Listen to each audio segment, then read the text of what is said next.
Oi, tudo bom? Estamos aqui hoje, mais uma vez agora para estudar o capítulo 17 de Mateus. E eu deixei esse capítulo para estudarmos no final do dia de hoje, porque eu queria ter um tempo de maior qualidade aqui com vocês. De manhã eu tinha algumas urgências e eu não ia conseguir parar aqui com paciência para termos esse tempo. Que você faça do seu devocional algo importante, prioritário no seu dia. Eu fiz, é o meu momento pela manhã e deixei esse momento aqui com você para um pouco mais tarde, apesar que os vídeos são postados sempre pela manhã para facilitar. Todos esses vídeos estão sendo agendados e eu creio que seja como for o tempo que você tirar para ter esse momento de estudo, de compreensão, de análise, que seja um tempo de qualidade, que você possa se dedicar com muita atenção, absorver o conhecimento adquirido e colocá-lo em prática. Afinal de contas, não adianta estudarmos a palavra e não torná-la verdade nas nossas atitudes e principalmente nos nossos pensamentos, tá? Hoje eu estava conversando com uma pessoa e a pessoa soltou uma frase em uma reunião que eu tive que eu perguntei à pessoa: você está orando por essa questão? E a pessoa ficou irritada com a minha pergunta e falou: tô orando sim, mas é a gente que tem que fazer, não é Deus não. Aí eu, com muita calma, olhei para a pessoa e falei: realmente, somos nós quem temos que fazer. Porém, a oração, ela serve para que nós tenhamos um contato, um relacionamento com Deus, a fim de que a gente tenha mais tranquilidade, mais paz, mais certeza, tenha a nossa fé testificada, tenha a nossa fé aumentada por essa proximidade do Senhor, para que a gente faça aquilo que nós temos que fazer com ainda mais zelo, com ainda mais atenção, qualidade e dedicação. Então, tenha certeza que esse tempo dedicado na sua área espiritual, nesse momento da leitura da palavra, de oração, é um momento de extrema importância para toda a sua vida. Mas que você não busque a Deus apenas para ter êxito nas coisas que você tem para fazer, mas principalmente para que você se aproxime dele por quem ele é. É o que eu tenho falado ultimamente, tem sido algo que eu tenho pensado muito, todas as minhas atitudes eu tenho repensado, para que, ainda que eu ainda esteja buscando para ter algo humanamente, eu tenho colocado diante de Deus até esse sentimento, porque o meu intuito, no final das contas, e eu acredito que o seu também, é agradar o coração do Senhor com os meus pensamentos, as minhas atitudes, e que esses pensamentos e atitudes sejam cada vez mais condizentes com aquilo que Ele espera da minha vida e da sua vida. Amém? Vamos orar? Pai, nós depositamos esse momento diante do Teu altar e pedimos ao Teu Espírito Santo que nos guie através da Tua palavra. Nós queremos entender, mas também queremos viver aquilo que o Senhor tem para nós como instrução através de tudo aquilo que o Senhor deixou como história para nós, através da vida de tantos homens e mulheres que deixaram registrados os seus exemplos de vida. Obrigado pela oportunidade de termos tudo de forma tão facilitada, de podermos acessar a Tua presença. Antes não era assim, nós sabemos. Antes era necessário intermediários, mas agora nós temos a Jesus como nosso grande, nosso sumo sacerdote. Nós agradecemos por isso, por esse acesso através do Teu Filho, e pedimos ao Senhor que através do Teu Espírito Santo se conecte conosco e nos leve por esse caminho a fim de que a gente viva cada vez mais próximo daquilo que o Senhor espera para cada um de nós. Revela a Tua palavra aos nossos corações, à nossa mente, que a gente possa guardá-la e colocá-la em prática em nome de Jesus. Amém. Vamos lá. Capítulo 17 de Mateus. 6 dias depois, Jesus tomou consigo Pedro, Tiago e João, irmão de Tiago, e os levou em particular a um alto monte. Ali ele foi transfigurado diante deles. Sua face brilhou como o sol e as suas roupas se tornaram brancas como uma luz. Naquele mesmo momento, apareceram diante deles Moisés e Elias, conversando com Jesus. Então, Pedro disse a Jesus: Senhor, é bom estarmos aqui. Se quiseres, farei 3 tendas, uma para ti, uma para Moisés e outra para Elias. Enquanto ele ainda estava falando, uma nuvem resplandecente os envolveu, e dela saiu uma voz que dizia: Este é o meu filho amado, em quem me agrado, ouçam-no. Este é o meu filho amado, em quem me agrado, ouçam-no. Ouvindo isso, os discípulos prostraram-se com o rosto em terra e ficaram aterrorizados. Mas Jesus se aproximou, tocou neles e disse: Levantem-se, não tenham medo. E erguendo eles os olhos, não viram mais ninguém a não ser Jesus. Enquanto desciam do monte, Jesus lhes ordenou: Não contem a ninguém o que vocês viram, até que o Filho do Homem tenha sido ressuscitado dos mortos. Os discípulos lhe perguntaram: Então, por que os mestres da lei dizem que é necessário que Elias venha primeiro? Jesus respondeu: De fato, Elias vem e restaurará todas as coisas, mas eu lhes digo, Elias já veio. E eles não o reconheceram, mas fizeram com ele tudo o que quiseram. Da mesma forma, o Filho do Homem será maltratado por eles. Então, os discípulos entenderam que era de João Batista que ele tinha falado. Eu estava falando exatamente sobre esse texto da transfiguração com um amigo hoje, que estávamos compartilhando conhecimento a respeito da palavra, e eu dei justamente esse exemplo da transfiguração, porque de alguma forma o corpo de Jesus naquele momento foi glorificado e ele ficou próximo do que em algum momento nós teremos, que é o corpo glorificado. Eu tenho certeza que os discípulos viram a Moisés e Elias com seus corpos glorificados. E o que isso quer dizer? O pecado, desde que ele entrou na nossa vida, por intermédio do erro cometido por Adão e Eva, ele trouxe a morte sobre nós e os desejos que a carne tem de autossatisfação.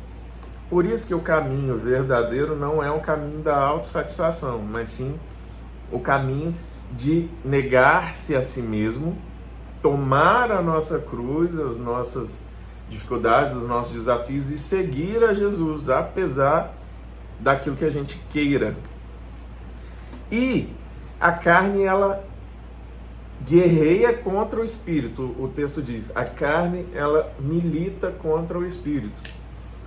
E quando o nosso corpo for glorificado, nós estaremos em plenitude com o Senhor e não haverá mais a limitação do pecado em nós, porque a nossa carne foi glorificada. Passamos por um processo de transfiguração, assim como o que aconteceu aqui nesse texto. Creio eu que nós, quando buscamos ao Senhor, e através do jejum, que era o motivo pelo qual estávamos conversando mais cedo, eu e meu amigo, o jejum ele mortifica os desejos e as ânsias, a ansiedade ou a depressão da carne, diminui essa frequência da carne e aí nós ficamos mais acessíveis à voz do Espírito de Deus, através do Espírito Santo que habita em nós. A conexão com o nosso espírito, ela fica mais sensível. Entenda, o Espírito Santo, ele atua 100% do tempo, ele fala a todo instante. Agora o Espírito Santo está te guiando para uma compreensão. E ao mesmo tempo o inferno está tentando roubar a sua compreensão. Assim como o exemplo lá das sementes. O inferno, ele a todo tempo tenta nos tirar do foco. E aí quando eu chamo sua atenção aqui e falo, ei, presta atenção aqui, você vem no emocional, você vem no humano, mas daqui a pouco começam algumas intervenções na sua mente, você começa a devanear na sua mente e não foca. Porém, quando estamos em jejum, a nossa atenção aumenta muito, porque estamos em restrição alimentar, ou de água, ou de algum vício, algum mau hábito. E, no fato, o jejum, propriamente dito, é uma restrição alimentar, às vezes 100% longe do alimento, às vezes 100% longe do alimento e da água. Jesus experimentou um jejum de alimento, porque ao final de 40 dias, no início do ministério dele, ele teve fome, e muitos estudiosos dizem que ele se manteve apenas com água por 40 dias ali no deserto, levado pelo Espírito. Logo, ele fez um jejum completo de alimento. Já Moisés, quando recebeu os 10 mandamentos lá de Deus, no Monte Sinai, ele ficou em jejum completo, tanto de alimento quanto de água, pelo que se estuda. Logo, o jejum, ele te torna mais sensível à voz do Espírito Santo que fala a todo momento. E por que eu falei tudo isso? Porque eles viram a plenitude de Jesus naquele monte. Os discípulos presenciaram Jesus transfigurado. Ele estava diferente, luz saía dele, suas vestes se tornaram brancas e ele acessou um mundo espiritual diferente ali, tanto que Moisés e Elias vieram e isso gerou muito medo. Alvin, parou. Ele começa a derrubar tudo aqui. Vem cá. Olha lá. É ele, tá, gente? Não é nada aqui em cima da cama não que não seja ele. Vai fazer sua bagunça. E os discípulos ficaram amedrontados, eles ficaram com medo, ficaram temerosos, porque era um mover espiritual além da compreensão, e além disso tudo, Deus ainda vem e repete aquela mesma frase que ele diz lá no batismo de Jesus. Ele vem e reforça: esse é o meu filho amado, eu tenho prazer nele, assim como é dito ali no final do texto.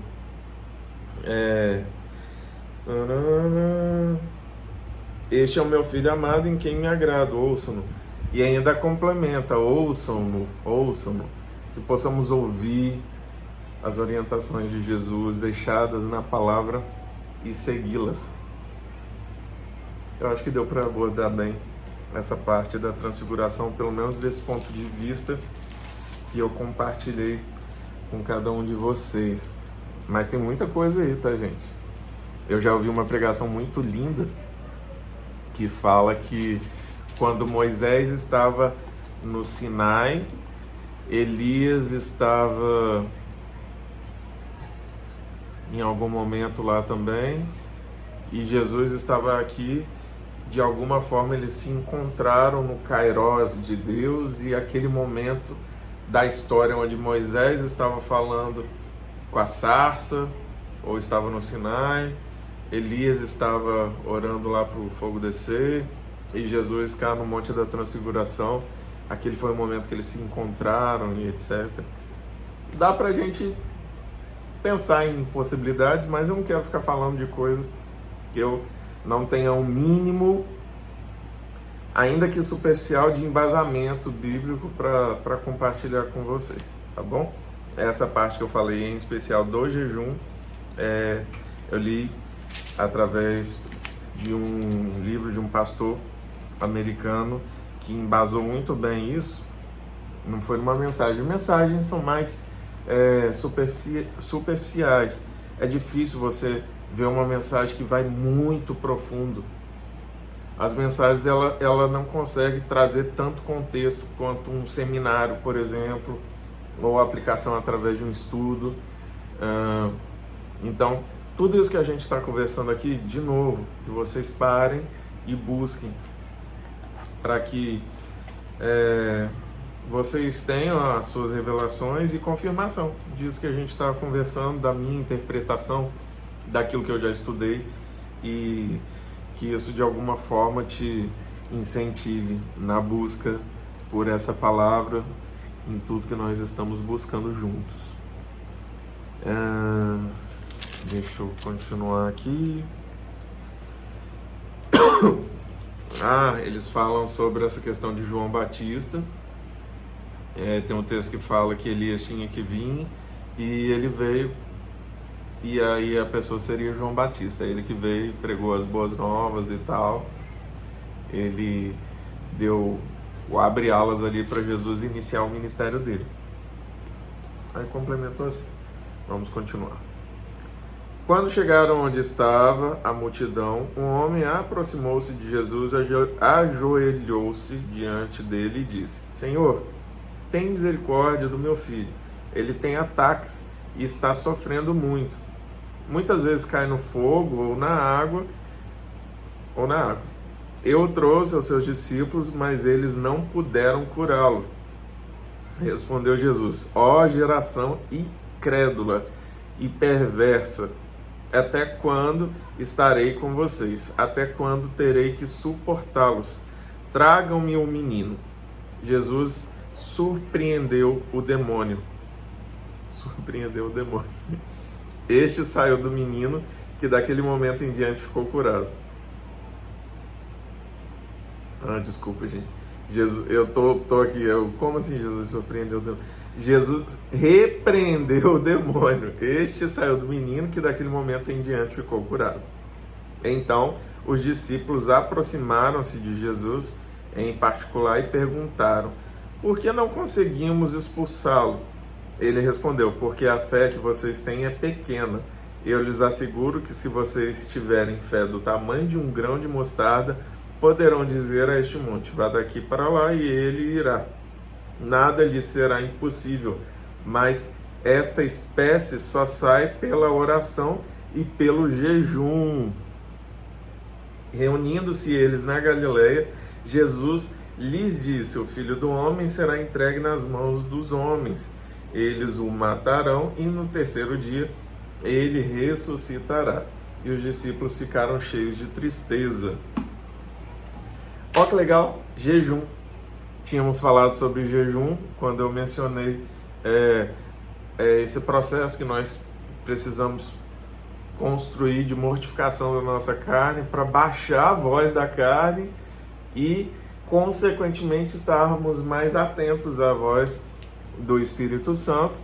E Jesus deixa claro que a falta de fé, a pequena fé daqueles discípulos não foi suficiente para expulsar aquele nível de demônios.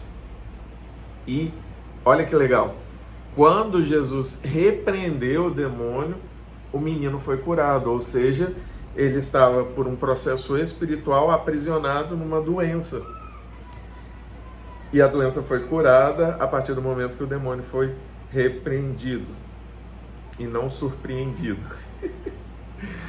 Por que eu li surpreendido, né? Então Jesus repreendeu aquele demônio porque ele tem todo o poder, toda a autoridade, ok? Tanto que lá naquele texto do outro endemoniado, o outro lá que foi para os porcos, então, esqueci o nome do lugar. deu um branco aqui. Mas em resumo, nessa oportunidade onde Jesus repreende aquela legião de demônios daquele rapaz e manda os demônios para os porcos, na verdade ele autoriza. Os demônios já veem Jesus chegando e perguntam: o que você está fazendo aqui? Ainda não chegou o tempo. Ou seja, eles sabem o fim deles. E eles pedem: podemos ir para aqueles demônios, para aqueles porcos? E Jesus só permite. Ou seja, Jesus ele tem autoridade completa para agir no mundo espiritual. E a única coisa que nos impede de termos essa autoridade é a limitação da nossa carne, que também diminui a nossa capacidade de termos fé. Um grão de mostarda é muito pequenininho. É muito pequenininho. Deixa eu ver se tem alguma pinta aqui em mim. Tá vendo essa pintinha aqui? Essa pinta aqui é menor do que essa pinta aqui, gente. Tá vendo essa pintinha? É menor do que essa pinta. Um grão de mostarda é muito pequeno. Se a gente tiver fé do tamanho de um grão de mostarda, vai ser suficiente para a gente transportar montanhas apenas pelo poder da nossa palavra. Eu acredito que acessar esse poder, acredito com base naquilo que eu já estudei, daquilo que eu já li. Acessar esse poder, esse nível de conexão com o mundo espiritual, ele passa pelo processo de literalmente mortificarmos a nossa carne para que ela tenha cada vez mais influência sobre as nossas vidas. Se esvaziar de nós mesmos, das nossas ambições, vaidades, luxos, desejos. E um exemplo perfeito disso é a vida de Paulo. Ele vive muitos milagres ali, manifestação da presença de Deus. Ele vê o céu, ele vê um mundo espiritual, ele se move com autoridade, ele repreende demônios, ele promove milagres, ele abre dezenas de igrejas, ele discipula dezenas de líderes, ele tem o dom, tem o talento, né, do dom de línguas e muitas coisas. Ou seja, ele realmente mortificou a carne dele ao ponto de estar mais livre para a ação do Espírito Santo por meio da vida dele. Que isso fique como exemplo para nós todos. Que nós possamos, a exemplo de Paulo, vivemos uma vida de santidade plena e constante. Na nossa igreja nós estamos no ano da constância. Temos profetizado isso sobre as nossas vidas. E a constância ela é de extrema importância, porque se eu jejuar hoje, pelos próximos 40 dias e nunca mais jejuar, esse jejum foi para esses 40 dias. O que eu vou viver depois é depois. Então, eu alcancei agora algo, é igual o alimento. Você comeu, você foi numa churrascaria agora e comeu até encher. Talvez à noite você não queira comer nada. Às vezes na manhã do dia seguinte você não queira comer nada, mas à noite do dia seguinte você já vai querer comer alguma coisa. Então, é a importância de forma constante buscarmos a face do Senhor, nos aproximarmos dele em obediência, em submissão, diminuindo a gritaria e as ansiedades da nossa carne, para que a gente ouça com maior clareza as orientações do Espírito, a fim de sermos conduzidos com poder e autoridade ao ponto de termos fé suficiente para movermos montanhas, nossas montanhas naturais, os nossos vícios, mau hábitos e o mundo espiritual ficar mais visível para nós todos, tá? Que você consiga exercer a sua fé todos os dias, em todas as áreas da sua vida, a fim de que você alcance a alegria do coração do Senhor, e consequentemente tenha força, porque a alegria do Senhor é a nossa força. E mesmo no mundo cheio de aflições, que nós tenhamos bom ânimo, porque Ele venceu. E tudo que nos tira da presença de Deus são coisas aqui da terra. Para e pensa. Todas as vezes que você não parou para ler a Bíblia, todas as vezes que você não parou para ouvir um louvor, todas as vezes que você não parou para orar. Eu tenho exercido com muita atenção essa parte da oração e ainda assim eu negligencio essa área. Eu já passei horas orando mesmo por mim, pela minha vida, pelo meu ministério, pelas pessoas que eu amo, pela minha empresa, pelos meus familiares, e falando tudo e ministrando através do dom de línguas e tudo mais, e acessando esse mundo espiritual, e nós somos surpreendidos, aí sim, surpreendidos com a presença do Espírito Santo que vem e de alguma forma nos cura por dentro, nos trata, nos dá a certeza da presença do Senhor na nossa vida, e isso é muito bom. Mas se não continuarmos nessa busca incessante e constante, não adianta. Entendeu? Então, assim, um culto de domingo muito bom, muito gostoso. Aí tem mais um culto no meio da semana, às vezes o encontro da célula, mas nós não podemos viver dependentes de comer do restaurante. Nós temos que fazer o nosso próprio alimento dentro de casa e nos alimentarmos desse alimento pessoal, tá? Que isso te inspire a buscar esse alimento também feito por você mesmo.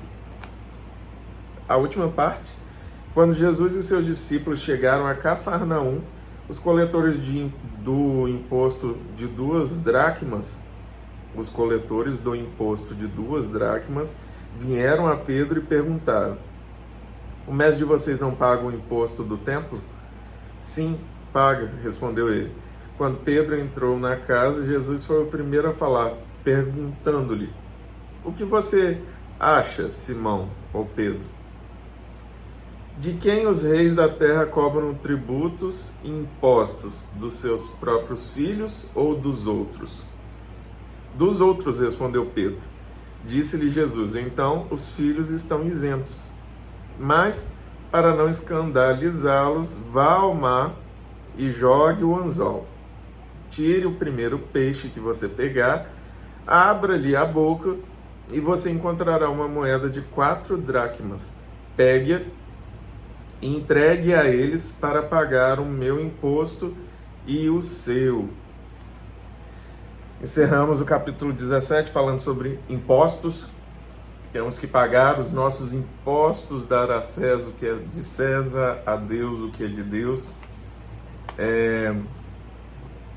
Não é fácil seguir esse mandamento, mas graças a Deus, pela misericórdia de Deus, eu tenho seguido nos meus negócios. Mas é triste você chegar no final de um mês e ter que pagar uma fortuna de impostos, sendo que você poderia, assim como eu já ouvi esse conselho de algumas pessoas, reverter isso para ajudar as pessoas, para aumentar o salário dos colaboradores, aumentar os meus rendimentos, diminuir o custo para os meus clientes, mas eu estaria roubando. Então, um bem que quebra princípios nunca é um bem. E Jesus deixa esse exemplo aqui, esse pequeno exemplo, de cumprir com as nossas obrigações. Eu acho que não tem nada de segredo nisso, né? Só que a gente negligencia tanto as nossas obrigações e os princípios, nós fugimos de cumpri-los e pedimos milagres, que nós possamos andar por princípios e que os milagres sejam consequência dessa obediência e não o contrário. Que não sejam necessários milagres para compensar a falta de obediência. Amém? Que Deus te abençoe, que Ele te guie, que Ele nos guie, nos abençoe. e traga sobre nós discernimento e sabedoria nas nossas atitudes e nos nossos pensamentos. Encerramos o capítulo 17 do livro de Mateus. Até amanhã.